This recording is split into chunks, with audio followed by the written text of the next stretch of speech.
Well, good morning, everyone, and thank you so much for joining us here on our Valley News Now desk this morning.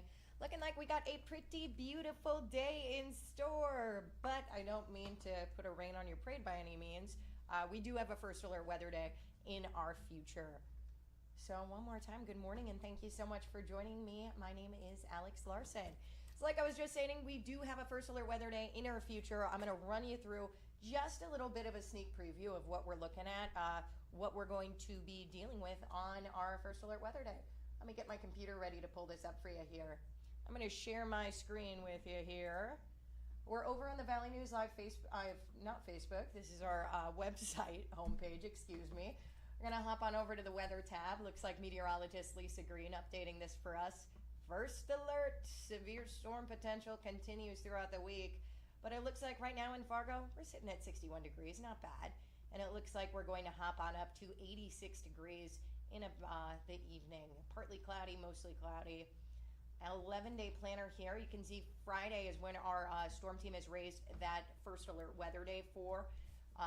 Lots in store there. Meteorologist Lisa Green, she'll be updating you on this alert desk later on this morning, but you can check out our VNL weather app, of course, to get all of that latest information. Our first alert storm team works very hard to keep you updated with everything, especially during these severe weather events. They want to make sure that you and your family are prepared, so we're able to keep you safe in those events. Again, that VNL weather app, great tool to have. If you haven't already, you're going to want to download it. You can use it for free. And I'm going to continue our coverage this morning. We covered this pretty extensively yesterday, but one man is now behind bars after that hours-long standoff in Jamestown yesterday. If you were tuning into that yesterday, that was some intense video that we got. I'm going to pull it up for you here as well. Call originally coming in at 2 a.m. yesterday. Police say the victim reported not feeling safe in her own home, saying the suspect, later identified as Jacob Schmidt, had threatened to kill her. He refused to leave, and then he had access to firearms. Officers tried to make contact with Schmidt, but he barricaded himself in a room. Police say 4 people were evacuated in that home, but Schmidt, I'm going to pull up his mugshot for you here as well, he took a 2-year-old child with him. After nearly 12 hours, that child was safely removed. Schmidt was taken into custody. Now, he was arrested on suspicion of terrorizing. However, additional charges are possible in this particular case. And now to a VNL investigation. So this is into a drug ring. Roughly a dozen people face federal charges for trafficking drugs throughout North Dakota, Minnesota, and at least 5 other states. Trial for the alleged ring leader, Jessica Trottier, I'll pull her up for you here, also known as Jessica Lattergrass. That's now been pushed back from July to October of this year. Defense asked for more time to investigate as well as prepare. This is a pretty extensive drug ring, though. I'm going to pull up just a little bit of these allegations here. Court documents say her group is accused of possessing with intent to sell at least 40 pounds of meth, more than 3,000 pills containing fentanyl and other drugs throughout 2021 and 2022. There are also money laundering and witness tampering charges. Following their arrest, that group was also forced to forfeit roughly $40,000 in cash and almost 30 guns, several of those not having any serial numbers. Now, again, we have been covering this pretty extensively. You can find all of that information over on our VNL News app. Just go over to our VNL News app. You can just tap right onto this story to get all the latest information on what's happening in this case.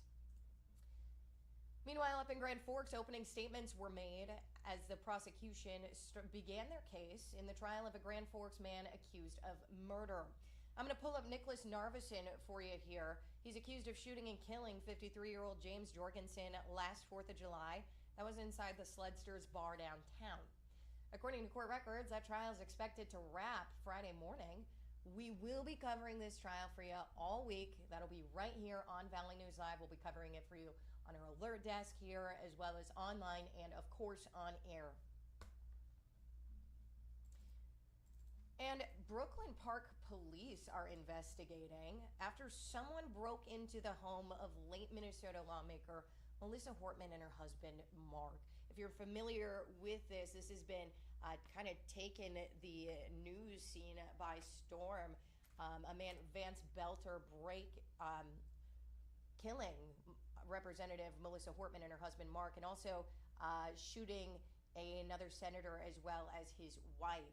So this home was boarded up. You can see it in this video here. It was secured after the couple was shot and killed early Saturday to protect the crime scene.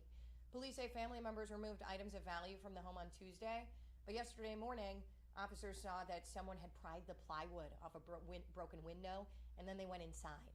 Investigators say it appears nothing of significance, though, was taken. Still a heartbreaking story there following those events. And following the murder of Minnesota Representative Melissa Hortman, and the shooting of another Minnesota senator and his wife, I was just telling you about that, deputies in our area are trying to get the word out about how you can properly identify an officer and an official law enforcement vehicle. We spoke to our local law enforcement here in Cass County. Suspect in those murders, like I was saying, Vance Belter, used a police-style SUV with emergency lights flashing, and it looked exactly like an SUV squad car. He was impersonating police as well.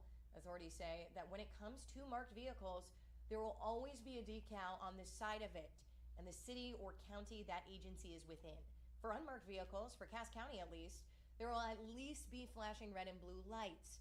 That's mandatory for each vehicle to have.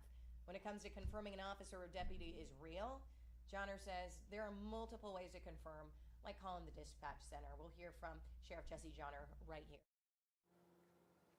And if they're not sure, ask that officer to identify themselves. Again, they can contact dispatch. That's always going to be our bread and butter, so to speak, is to contact dispatch and just ask them, hey, an officer stopped me. I just want to make sure that you have a document that an officer is out with me, and that should be no issues. So Sheriff Johnner also sent out a message to his team saying they got to carry their credentials, ID cards, and badges at all times, and to take the time to answer all the questions anyone may have if they're driving an unmarked vehicle and wearing plain clothes. So it's good to see our local law enforcement taking some precautions there as well. And a local business owner capturing surveillance camera footage of what appears to be a group of juveniles causing damage to his property last week. I'm going to pull this video up for you. Give me 1 second. Here we go. This video is obtained by our partners at Flag Family Media. It shows about half a dozen people, you can see it there, throwing concrete slabs in a metal object that left large holes in the parking lot of Epic Technologies on 2nd Street East last Friday. So that video has been blurred since the people in this are teenagers. You can watch the full video, though. It'll still be blurred, but you can watch the full one. It's over on our website, valleynewslive.com. And local first responders taking their training to Fargo North High School yesterday. It was the first of the summer, designed to help officers prepare for security, sheltering, and evacuation. Fargo police spoke with Valley News Live earlier yesterday, touching on the type of training they were working on exactly.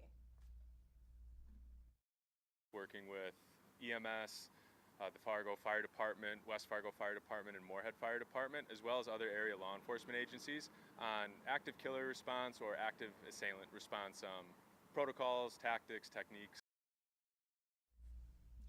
So there are 2 more training sessions for first responders this summer. Next one, that's happening on July 9th, and the last one, that is going to be in August on the 6th. And hundreds spent last night in downtown Fargo's Broadway Square for the police department's annual community picnic. Despite the food and games, the picnic has a much deeper meaning.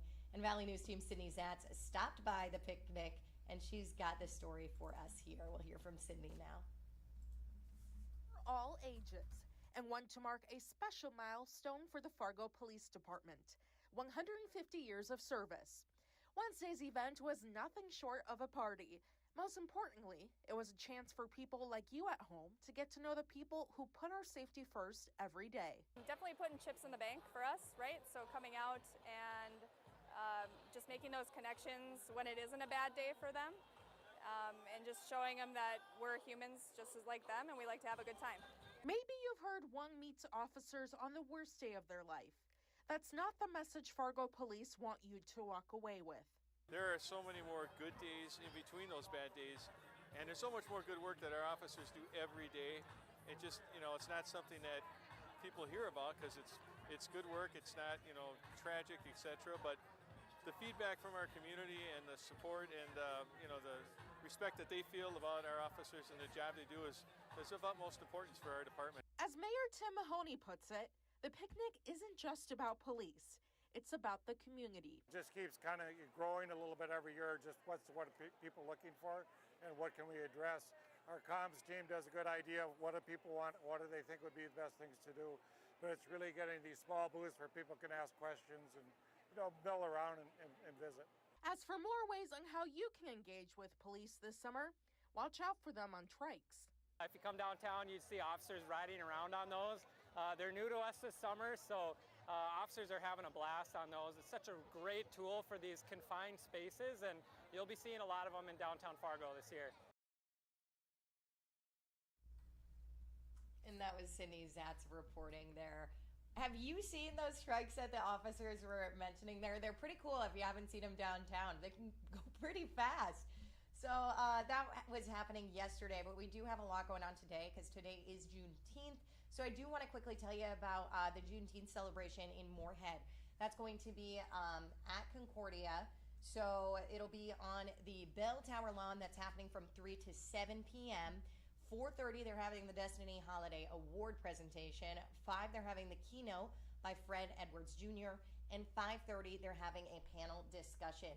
And we did have Valley Today's Austin Carisu out at Concordia this morning, speaking with organizers about that event, just to get a better idea of what people can expect as they come out to celebrate. So you can find that over on our Valley News Live website as well. But I do also want to show you something here, okay? I'm going to hop back over to my screen with you, share that with you here.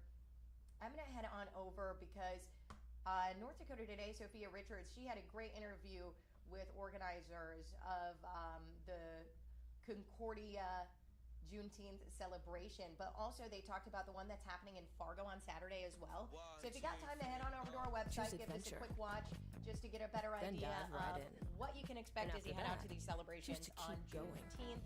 And we'll continue to keep you updated throughout the day. You can choose a change of scenery. Yeah, that's about all I got for you on this Thursday morning. We're one day closer to Friday. The Mazda CX-50 Hybrid lets you got go this day to go till we get to Friday. What you choose to do with those extra miles? We do have a First Alert Weather Day, remember that.